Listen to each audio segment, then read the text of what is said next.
महा डीबीटी पे अप्लाई कैसे करना है। हमारे कॉलेज वालों ने इतने इतने पैसे ले लिए और बोला भी है हमको कि हाँ कि तुम्हारी स्कॉलरशिप वापस आएगी। गर्ल्स फ्री एजुकेशन है कि नहीं है, डेट कब है उसकी, आपको क्या याद रखना है, कैसे अप्लाई करना है, और साथ ही साथ हम यहाँ पर कैटेगरी वाइज कैसे बेनिफिट मिलेंगे, ये इस वीडियो में डिटेल में देखेंगे। तो वीडियो के एंड तक बने रहना ताकि आपको महा डीबीटी पे स्कॉलरशिप पे लेके सारी क्लियरिटी आ जाए। ठीक है, सो स्टार्ट करते हैं हम हमारा सबसे पहला पॉइंट से कि कैटेगरी वाइज आपको कितना बेनिफिट मिलता है वो देख लेंगे यहाँ पर। ठीक है, सो ओपन कैटेगरी है आपकी तो आपको कुछ नहीं मिलेगा। ठीक है, ओपन कैटेगरी के साथ साथ आपके पास ईडब्ल्यूएस का सर्टिफिकेट होना चाहिए। मतलब ईडब्ल्यूएस मतलब इकोनॉमिकली वीकर सेक्शन, तो ये सर्टिफिकेट रहा। और ओबीसी कैटेगरी रही आपकी तो 50% कितने परसेंट, 50% आपको फीस वापस मिलेगी गवर्नमेंट की तरफ से। ठीक है सर, किसके अकाउंट में जाएगी ये? या तो कॉलेज वालों के अकाउंट में जाएगी अगले साल की फीस के लिए, या फिर आपके अकाउंट में जाएगी। Is it clear to you? Good. उसके बाद डिपेंड करता कि क्या होता है वहां पर, अकाउंट नंबर किसका डाला जाता है। ठीक है, उसके बाद सर हॉस्टल फीस मिलेगी क्या? यस ऑफ कोर्स मिलेगी, लेकिन सिर्फ और सिर्फ ओपन कैटेगरी को मिलेगी, ओबीसी कैटेगरी को यहाँ पर नहीं मिलेगी। ओपन कैटेगरी को मिलेगी हॉस्टल फीस। तो यहाँ पर क्या हॉस्टल फीस कितनी मिलेगी? यहाँ पर आपको 30,000 मिलेगी। कितने थाउजेंड? 30,000। ठीक है, ओके। उसके बाद वीजे, NT1, NT2, NT3 90% फीस आपको वापस मिलेगी। कितने टक्के फीस? 90% फीस यहाँ पर आपको वापस मिलेगी। फीस का मतलब क्या है यहाँ पर समझ लो, ट्यूशन फीस वापस मिलेगी। डेवलपमेंट फीस की बात नहीं चल रही है, ओनली ट्यूशन फीस बस। एग्जाम फीस भी आपको मिलेगी लेकिन उसके भी 90% मिलेगी। ठीक है, समझो 3,000 है आपकी एग्जाम फीस, तो आपको कितने पैसे मिलेंगे? 2,800 रुपये आपको मिलेंगे, या फिर 2,600। ठीक है, 2,600। ठीक है, उसके बाद यहाँ पर उसके बाद की बात करते हैं हम SC और यहाँ पर हॉस्टल फीस आपको नहीं मिलेगी। SC, VJ, NT1, NT2, NT3 को, और OBC को भी। उसके बाद SC ST को क्या है सर?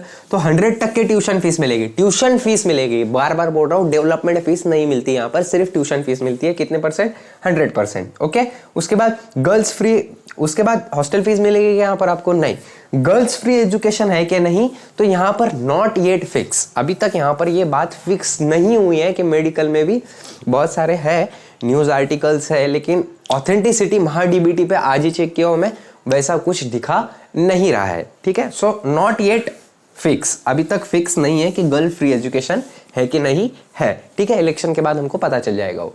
उसके बाद देखते हैं अब कि टर्म्स और कंडीशन क्या है काय के लिए, अप्लाई करने के लिए। ठीक है, सो सबसे मेन टर्म और कंडीशन यही रहती है आपकी कि आप कैप राउंड से सेलेक्ट होना चाहिए या फिर स्ट्रे वैकेंसी राउंड में सेलेक्ट होने चाहिए। 85% कोटा स्टेट कोटा से, 85% कोटा स्टेट कोटा से। ठीक है, अलॉटमेंट लेटर होगा आपके पास, अलॉटमेंट लेटर मतलब सिलेक्शन लेटर, वो आप चेक कर सकते हो। ठीक है, उसके बाद स्टेट कोटा अलॉटमेंट ये भी बोल दिया। नो प्लेस फॉर IQ के लिए यहाँ पर जगह ही नहीं है। इंस्टीट्यूशन कोटा से हो आप, इंस्टीट्यूशन कोटा से आपने नंबर सिलेक्शन हुआ होगा आपका, मतलब आपने इंस्टीट्यूशन कोटा से नंबर लिया होगा कोई कॉलेज में, तो आपको 1 रुपया स्कॉलरशिप नहीं मिलेगी।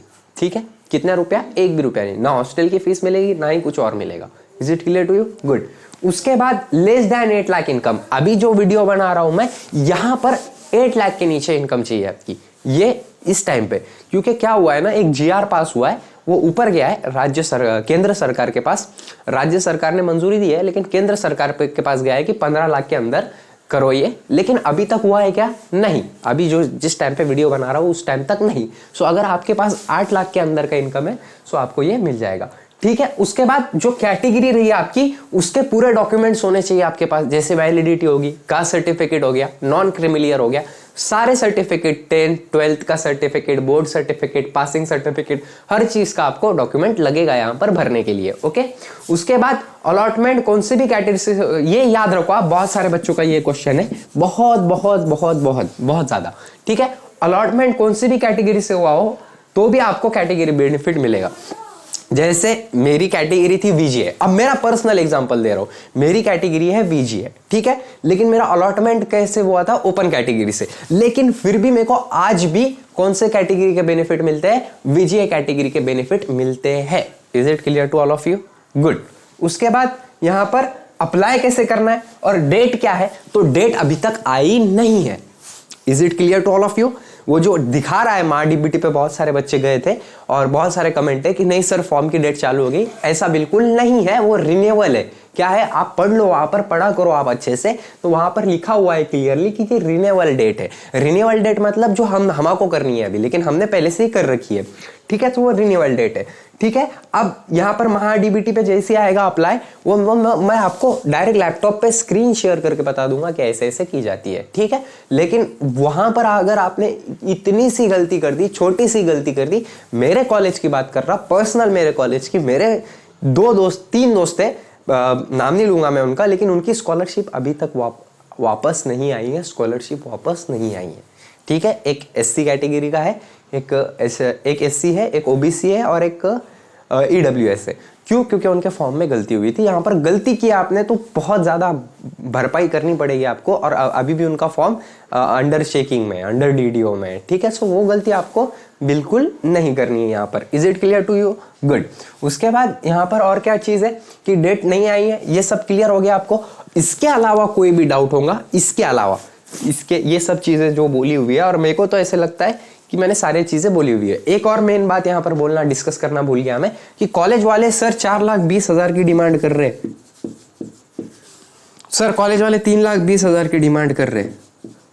सो हम इस चीज को लेके कुछ नहीं कर सकते, ठीक है, इस चीज को लेके हम कुछ नहीं कर सकते। लेकिन अगर कॉलेज वाले ये बोल रहे होंगे कि स्ट्रे वैकेंसी में आपको बेनिफिट नहीं मिलेंगे, तो वो झूठ बोल रहे हैं, ठीक है। उनको डायरेक्टली बोलो, डायरेक्टली ये वीडियो बता दो, ये जो वीडियो है, कि ये देखो ये तो बोल रहे हैं कि ऐसा ऐसा है, क्योंकि नीट इन्फॉर्मेशन ब्रोक्योर में क्लियरली लिखा हुआ है एकदम साफ साफ तरीके से कि अगर स्ट्रे वैकेंसी राउंड में भी आपका अलॉटमेंट होता है तो आपको कैटेगरी बेनिफिट मिलेगी।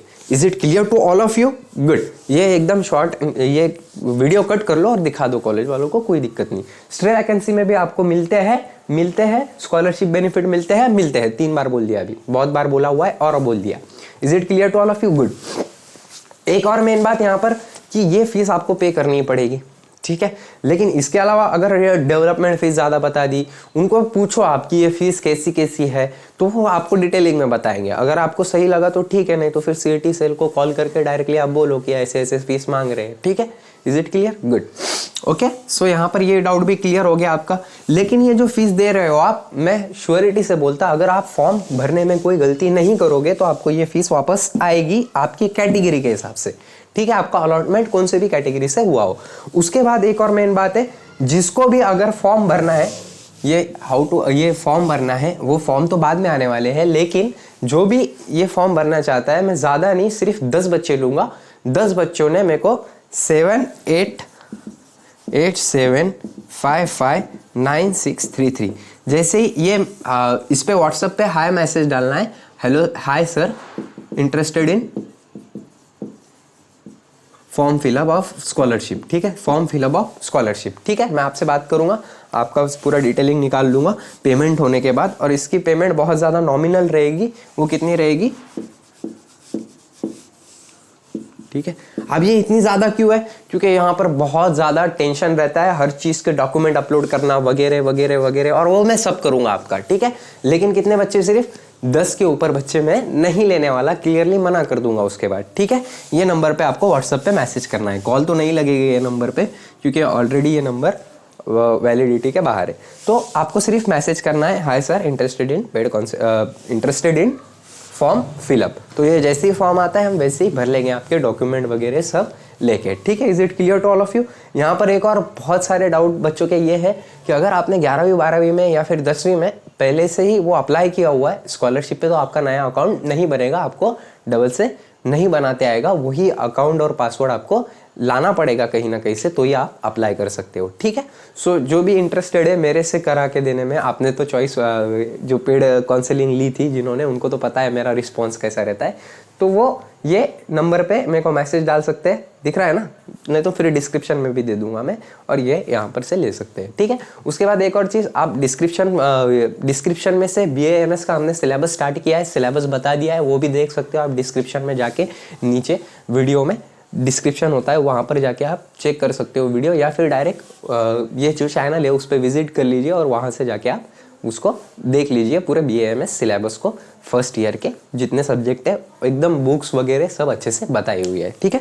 सो वीडियो अच्छा लगा होगा तो कम से कम एक शेयर कर दीजिए, एक शेयर आपका बहुत ज़्यादा मैटर करता है। और सब्सक्राइब किया होगा तो सब्सक्राइब नहीं किया होगा तो सब्सक्राइब कर दीजिए, क्योंकि क्या होता है ना कि बहुत ज़्यादा मेहनत लगती है इसको, ठीक है, ये सारी चीज़ों निकालने को, सर्च करने को, रिसर्च करने को, ठीक है। So thank you so much और जय हिंद।